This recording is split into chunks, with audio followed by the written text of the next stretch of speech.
বড় লোক ধরা খাইছে ভাই। আল্লাহ আল্লাহ আল্লাহ, দেখেন নিজের ছেলে সন্তানকে গাড়ির সামনে বসাইছে, আছে কার কাজের মায়ের কই বসাইছে দেখেন ভাই। এটা কি এ কি মানুষ? আবার শেষের কথাটা খুব ভালো করে শুনছেন, শেষের কথাটা যে মানে আমরা কি সব সময় করি নাকি? উনি বলছে সরি, আমরা কি সব সময় করি নাকি? তো সব সময় যখন করেন না, ওনারে অন্ড কোষ্ঠের ভিতরে একটা ছোট্ট করে টিপ দেন, টিপ দিয়ে বলেন আমরা তো সব সময় আপনার এই জায়গাতে ধরি না, আজকে একটু লোড নিয়ে এলাম, আজকে একটু লোড নেন, দেখেন কেমন লাগে। কত বড় অমানুষ! অমানুষ না হলে আজকে এই ধরনের চিত্র এই আমাদের রাস্তায় যারা এই ট্রাফিকের দায়িত্ব পালন করে, বাংলাদেশে এমন অমানুষ আছে, কিছু কালোবাজারি আছে যারা টাকা পয়সা বুন্দা ভরে পালানোর সময় এই ছাত্রদের হাতে ধরা খেয়েছিল, ছাত্রদের হাতে ধরা খেয়েছিল। এবং এই কালো মানুষদেরকে ধরতে যাই এমন একটা চিজ ধরা পড়বে, এটা হয়তো বা ছাত্ররা কখনো কল্পনা করেনি। ভাই আমরা কি আসলেও স্বাধীন? আমরা কি স্বাধীনতা অর্জন করে ফেলেছি? কখনই না। স্বাধীনতা শব্দটা হচ্ছে আপনার জন্য, আমার জন্য, কিন্তু এই গরিব মানুষদের জন্য স্বাধীনতা শব্দটা প্রযোজ্য নয়।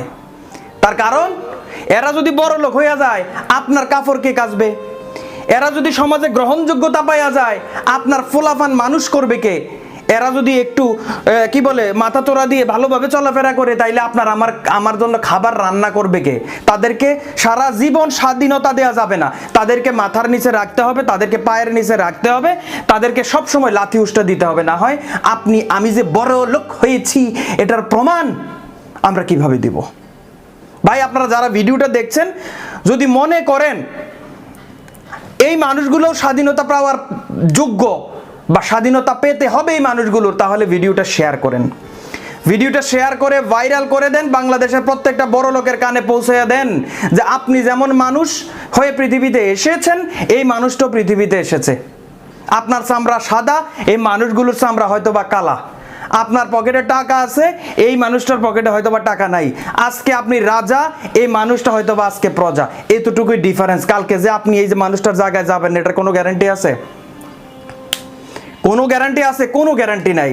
একবার মস্তিষ্ক ঘুরপাক করে একটু চিন্তা করে দেখবেন, আমাদের বাংলাদেশ থেকে যে 1,20,00,000 প্রবাসী বিদেশ আছে না, তারাও এমন মানুষের বাড়িয়ে, মানুষের কোম্পানিতে, মানুষের এই জায়গায়, মানুষের ওই জায়গায়, মানে আমাদের চেয়ে যারা আরো উচ্চশালী তাদের কাজ করে আপনার আমার জন্য রেমিটেন্স পাঠায়। ওই মানুষগুলো যখন এভাবে ট্রিট করবে আপনার আমার ভাইয়ের সাথে, আপনার আমার বোনের সাথে, তখন আপনার কি মনে হবে বলেন? তারা যে রেমিটেন্স পাঠায়, রেমিটেন্সটা খেতে মন চাইবে? কখনো চাইবে না। এবার চিন্তা করে দেখেন, আপনার ঘরে যে মানুষটা কাজ করে তার সাথে আপনি কি করছেন, তাকে কিভাবে ট্রিট করছেন, তার সাথে আপনি কেন এ ধরনের অমানবিক অত্যাচার করছেন এবং বলছেন আমি তো সব সময় করি না। ভাই আপনার ঘরে একটা সন্তান আছে না, যে সন্তানটাকে আপনি তার কাছে দিয়ে, এই যে হেল্পিং হ্যান্ড, কাজের মেয়ে, কাজের ছেলে, তার কাছে দিয়ে আপনি অফিসে যান নির্দ্বিধায়, আপনি তার কাছে আপনার রান্নার দায়িত্বটা দিয়ে যান, আপনার কাপড় কাচার দায়িত্বটা দিয়ে যান, সে সুন্দর করে রাখে, সে আপনার সন্তানকে মানুষ করছে।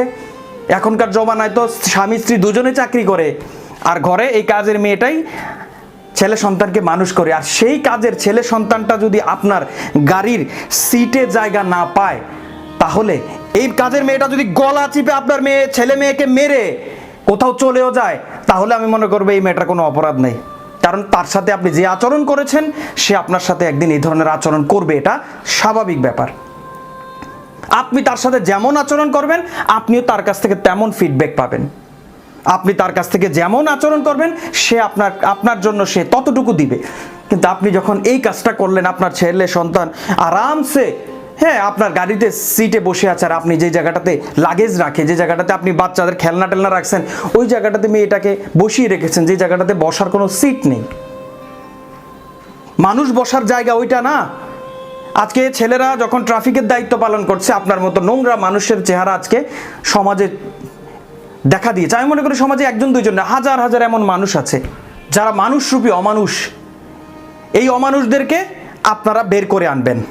তো যাই হোক বন্ধুরা, আপনারা যারা দেখছেন ভিডিওটা, যদি মনে হয় সমাজের জন্য প্রয়োজন, আপনার জন্য প্রয়োজন এবং এই গরিব মানুষদের জন্য প্রয়োজন, তাহলে আপনি আপনার টাইমলাইনে শেয়ার করে এই মানুষগুলোর পাশে দাঁড়াবেন। দেখা হবে আগামী কোনো ভিডিওতে। আসসালামু আলাইকুম।